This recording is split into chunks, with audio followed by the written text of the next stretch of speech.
Aujourd'hui, je te lance un défi un peu fou. Faire les courses pour 6 personnes pour 2 semaines avec seulement 80 €. Oui, oui, 80 €. 80 € pour 14 jours pour nourrir une grande famille. Tu crois que c'est possible? Je pense que oui. On va vivre ça ensemble. Je te montrerai comment je me suis organisée, les menus que j'ai préparés, ce que j'ai acheté, les courses que j'ai faites.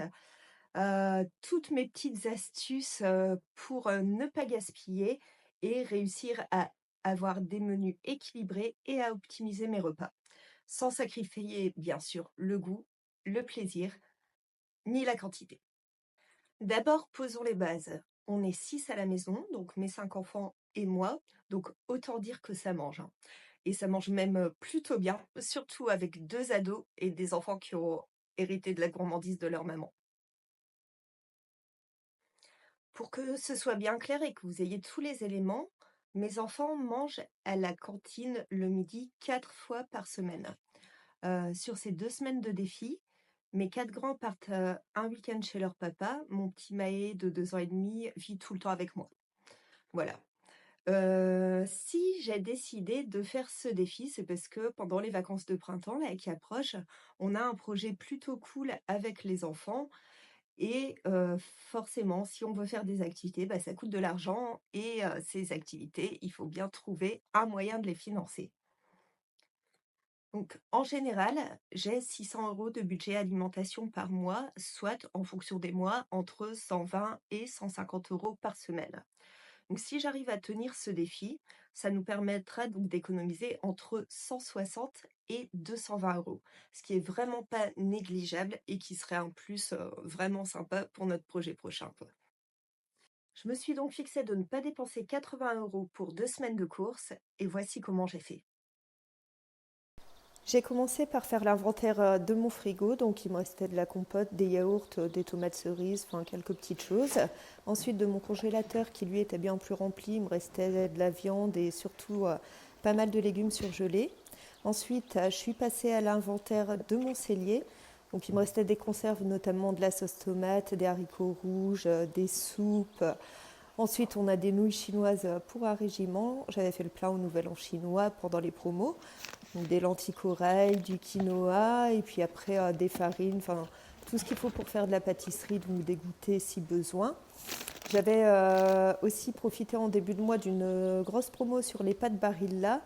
Donc là-dessus aussi, on avait largement ce qu'il fallait. Alors clairement, on est d'accord, hein, je n'ai rien inventé du tout.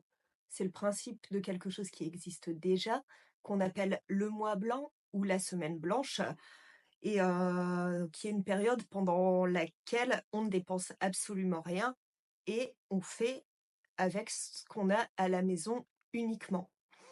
La différence ici, c'était que je ne voulais absolument pas que les enfants se rendent compte de ce défi, qu'ils le remarquent, qu'ils se sentent privés ou même limités. De plus, pendant un mois blanc ou une semaine blanche, on fait uniquement avec ce qu'on a à la maison. Et là, je tenais absolument à maintenir un équilibre alimentaire. C'est pourquoi la plupart des repas sont élaborés sur une base protéines, féculents, légumes. Même si on fait quelques exceptions, parce que je suis pas non plus hyper rigide sur la composition des repas, quoi. Donc, il y a des menus un peu plus plaisir comme les pâtes cordon bleu ou, les pizzas maison. Enfin voilà, ça leur fait plaisir et puis, moi aussi parce que honnêtement, c'est quelque chose de simple et rapide à préparer donc forcément ça me va.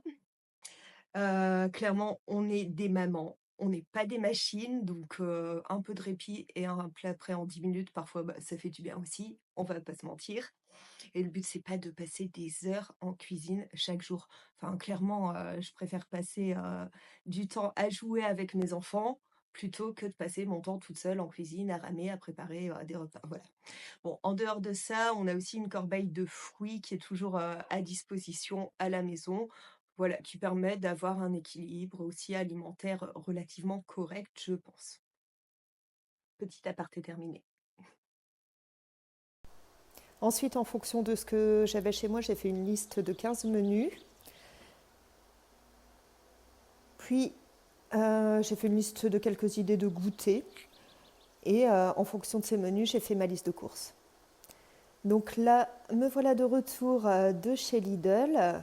Donc j'ai eu de la chance, je suis tombée sur une grosse promo sur les carottes en grand format, ce qui m'a arrangé pour mettre des légumes dans mes menus de la semaine.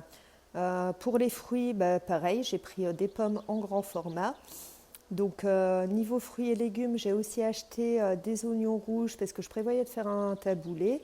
Bah, des pommes de terre, enfin, c'est la base aussi, c'est pas cher et voilà. J'ai pris une seule tomate pour ajouter donc dans mon taboulé ainsi qu'un concombre. Deux courgettes aussi, des tomates cerises parce qu'on en mange beaucoup. Donc pour les féculents, les pommes de terre et le riz qui me servira pour un chili et un dalle. Je suis tombée sur du chocolat noir en promo et bah ça c'est mon péché mignon. Il me faut mon carré de chocolat tous les jours, sinon ça va pas. Donc voilà, quelques bases pour la pâtisserie. Ensuite la sauce soja parce que j'ai prévu du riz cantonais. Pour les petits déj, j'ai repris du pain de mie. Je suis tombée aussi sur des pains au lait en promo. Et voilà, bon, il me restait quelques yaourts, donc j'ai juste pris du fromage blanc pour les desserts. Et en date courte, je suis aussi tombée sur 1 kg de dinde à moins 25%, donc il me servira au moins pour 2 voire 3 repas. Et de la viande hachée parce que je compte faire du chili et les œufs parce que c'est une protéine qui est vraiment pas chère et abordable. Donc voilà, c'est parti. Donc voici mon ticket de course Lidl, donc qui commence par les promos. Vous pouvez voir le détail. Et au total, j'en ai donc eu pour 64 € et 96 centimes. Voilà. Comme il n'y avait pas de lait de coco chez Lidl, j'ai dû aller en acheter chez Auchan. Là aussi, j'ai comparé les prix et me suis dirigée vers un format plus grand, mais qui revenait moins cher. J'ai aussi acheté un paquet de pain de mie blanc pour les enfants. Et donc voilà mon ticket de caisse de chez Auchan. Voilà, bon, je pense que vous l'avez compris, le but, c'est vraiment pas de se priver, mais de prouver qu'avec un bon plan, on peut bien manger pour pas cher, même quand on a une grande famille, quoi. Donc maintenant, concrètement, qu'est-ce qu'on a mangé? Alors, samedi soir, j'ai décongelé du couscous. Donc, souvent, je cuisine en plus grosse quantité quand je fais des gros plats familiaux, enfin, couscous, lasagne, sauce bolo, le chili, enfin, voilà. Je cuisine souvent en très grosse quantité et j'en congèle une partie. Ça permet de parer aux imprévus. Enfin, là, ça fait partie de ce défi, mais sinon, quand on est malade, couché, et qu'on est seul avec des enfants à gérer, bah, il faut bien trouver des solutions, donc ça dépanne. Donc samedi soir, j'ai décongelé du couscous, du poulet et des merguez. J'ai fait cuire plus de poulet que nécessaire. Je savais que ça servirait aussi pour les repas suivants. Voilà. Donc dimanche midi, il faisait beau et des amis nous ont proposé de passer pour faire un barbecue. Ils nous ont ramené des brochettes. J'ai encore décongelé des merguez. Oui, j'avais du stock. Merci Too Good To Go. Si vous connaissez pas cette appli, d'ailleurs, je vous la conseille. Elle permet de racheter des invendus de magasins ou de restaurants à prix cassé. Et pour le coup, moi, j'ai souvent des merguez dans mes Too Good To Go. Voilà, pourquoi? Je ne sais pas. Mais j'en avais un bon stock. Il nous restait de la semoule du couscous de la veille, donc je l'ai tout simplement transformé en taboulé avec une tomate, un demi-oignon rouge de mémoire et un peu de concombre et des raisins secs que j'avais dans mon cellier. En plus de ça, on a fait des carottes râpées et le reste du concombre qui a servi au taboulé en petite salade de concombre à la crème et voilà, on avait une ou 2 baguettes aussi, enfin voilà. Dimanche soir, j'ai fait 3 pizzas maison, donc 2 avec du poulet que j'avais fait cuire en plus avec le couscous. Donc des champignons, des oignons frits avec, une base, crème fromage blanc et une troisième pizza avec une base sauce tomate et des restes de jambon cru et de fromage qui étaient dans mon frigo, tout simplement. Donc plutôt que de les jeter, voilà, je les ai mis sur une pizza et franchement les enfants ont bien aimé, moi aussi pour le coup, on s'est régalés. Donc lundi midi, j'étais seule, il restait un peu de taboulé et un filet de poulet, donc j'ai mangé ça. Lundi soir, on s'est fait un buffet de restes. Alors ça, les enfants adorent. Je vous mets une photo. Ils ont un peu l'impression d'être comme au resto où, voilà, chacun prend ce qu'il veut. Donc là, pour le coup, bah, oui, les 3 pizzas, c'était trop pour nous 6, donc il en restait encore. Il restait aussi de la viande, du barbecue et donc j'avais décongelé des baguettes. Il me restait un petit fond de salade de thon. J'ai aussi fait cuire des œufs durs. On a fait des bâtonnets de carottes parce que, ben, voilà, je mets toujours un peu de légumes à table et de la salade. Donc les enfants ou se sont fait des sandwichs ou ont mangé, un morceau de pizza avec des petits bâtonnets de carottes et voilà. Mardi midi, j'étais seule et il restait encore de la pizza.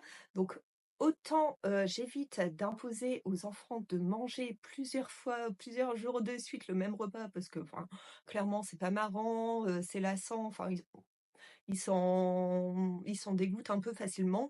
Autant moi, ça me dérange pas de manger, 2 jours de suite la même chose. Enfin là, en l'occurrence, 3 jours de suite, j'avoue que c'est le max, après je peux plus. Voilà. Mardi soir, j'ai fait une grosse cocotte de chili. Donc, après je mets des carottes dans mon chili. Comme il y avait eu de la promo aussi, sur les carottes, chez Lidl, j'ai casé des carottes un peu partout, toute la semaine. Donc, on a mangé du chili avec du riz et là, pour le coup, j'ai fait 15 fois trop de riz. Enfin, j'étais en train de verser le paquet, de riz, dans la cocotte et un enfant m'a parlé et «Oui chérie» et on s'est retrouvés avec une tonne de riz, ce qui a un peu influencé le repas des jours d'après aussi parce que, bah, il fallait bien que j'écoule mon riz cuit, hein. Donc, le lendemain, c'était mercredi. Donc mercredi midi, les enfants ont mangé, pâtes cordon bleu, moi aussi d'ailleurs. Alors ils étaient super contents, pour eux, c'était le meilleur repas de la semaine. Voilà, le fameux pâtes cordon bleu. Mercredi soir, ça a été une journée assez intense avec les enfants. Donc en fait, on a mangé la même chose que la veille, donc du chili et du riz. Jeudi midi, troisième jour de chili pour maman. Voilà et donc à savoir que j'ai congelé aussi 2 tupperwares de chili avec du riz, que je pourrais décongeler la semaine prochaine, si j'en ai envie. Là, j'avoue que, c'est bon, je sature. Mais bon, enfin voilà, quand je suis toute seule le midi, que je travaille de la maison, bah, forcément, avoir un repas déjà fait, c'est bien pratique aussi.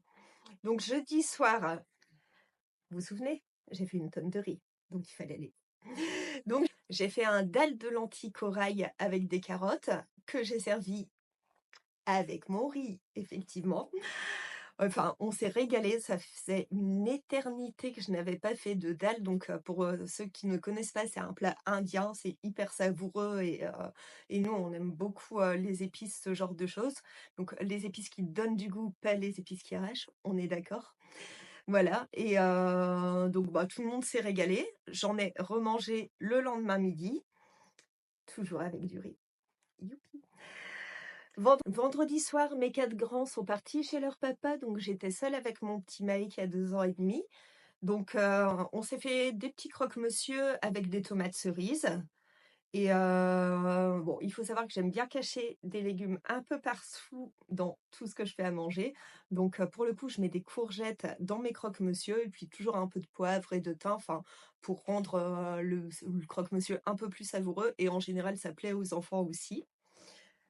Voilà, samedi midi, j'ai pas mal de choses à faire, dans le jardin en ce moment parce que, bah, j'ai une maison en travaux et un jardin en travaux aussi. Enfin, un jardin, on s'entend, hein, c'est plutôt un mix entre une forêt et une jungle. Donc voilà, j'ai pas mal travaillé dans le jardin. Je voulais faire, un truc rapide le midi parce que, ben, voilà, j'étais avec Maë, je voulais m'y remettre assez facilement. Donc comme on n'était que 2, ça a été jambon, donc le reste du jambon des croque-monsieur, avec des pommes de terre rissolées, des haricots verts, enfin voilà, le petit truc rapide. Pour, en ce qui concerne les goûters, j'avais profité en début de mois, en fait, d'une promo à Auchan sur, les biscuits Prince. Enfin, il y avait 50 qui étaient reversés sur la cagnotte Auchan. Donc clairement, on en avait, pour le mois. J'ai pris à la fois des Princes à la vanille et au chocolat et donc les enfants ont pris ça toute la semaine avec une pomme ou en début de semaine une banane parce qu'il m'en restait encore. Pour les petits déjeuners, quand, je vous ai montré ce que j'avais acheté chez Lidl, il y avait des pains au lait en date courte. Donc en début de semaine, souvent ça a été, pain au lait. Il nous restait aussi des céréales et du pain demi complet. Donc, en fonction des envies, enfin le matin les enfants mangent ce qu'ils veulent. On a un tiroir à petit déjeuner que je vous montrerai à l'occasion. Donc ça a été, pain au lait ou pain de mie, avec, du miel ou de la confiture. Il nous restait des céréales, donc enfin voilà, je crois qu'il y a eu des céréales une fois dans la semaine quand même. Et Maë boit toujours un peu un biberon de lait le matin. Sacha, lui, c'est son jus de pomme, assez sacré. Et parfois, il l'accompagne aussi d'un verre de lait. Mia, elle est plutôt fruits le matin, mais de temps en temps, elle prend aussi un yaourt. Et donc voilà pour les petits déj. Globalement, la semaine s'est bien passée. On n'a pas eu l'impression de se priver sur quoi que ce soit. Enfin, personne n'a eu faim. Les enfants ont trouvé que c'était une semaine relativement diversifiée. Le gros fail pour moi, ça a été vraiment la quantité de riz que j'ai faite. Et j'avoue que manger du riz 4 jours d'affilée, enfin, j'en avais ras-le-bol. Donc pour la préparation des repas, au niveau des courses, c'est vrai que j'étais super contente de trouver, ces carottes en format XXL en promo chez Lidl. Ça m'arrangeait bien, ça arrangeait bien mon budget pour ce défi. Mais là, en fin de semaine, je peux plus voir une carotte. J'en ai marre d'éplucher des carottes, quoi. Enfin, donc la semaine prochaine,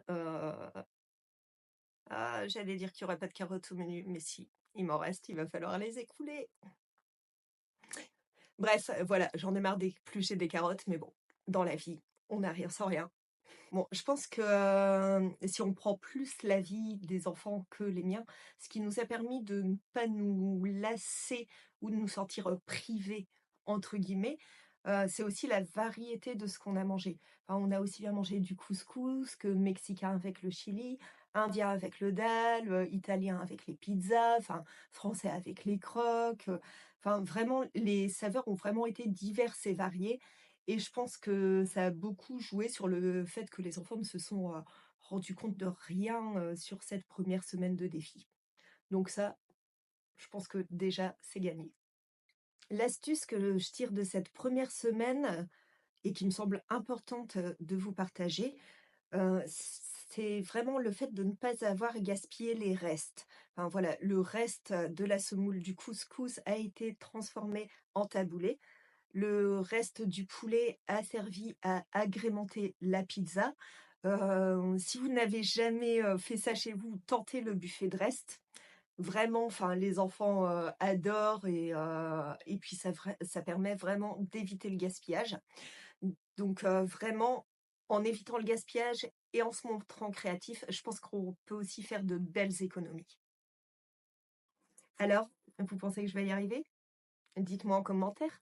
Et n'hésitez pas à me dire si vous aussi, vous avez déjà fait ce genre de défi, que ce soit comme nous pour financer un projet comme c'est prévu le mois prochain, ou alors parce que vous n'avez pas eu d'autre choix et qu'il vous restait que 50 € pour finir le mois et que c'était nécessaire et essentiel. Si vous avez d'autres astuces à nous donner aussi pour tenir ce genre de défi, n'hésitez pas à les partager en commentaire. Je vous donne rendez-vous la semaine prochaine pour le bilan final donc de la deuxième semaine de ce défi 80 € pour 14 jours pour 6 personnes. En attendant, n'hésitez pas à vous abonner si vous voulez suivre la suite de mes aventures et à activer la petite cloche. À bientôt!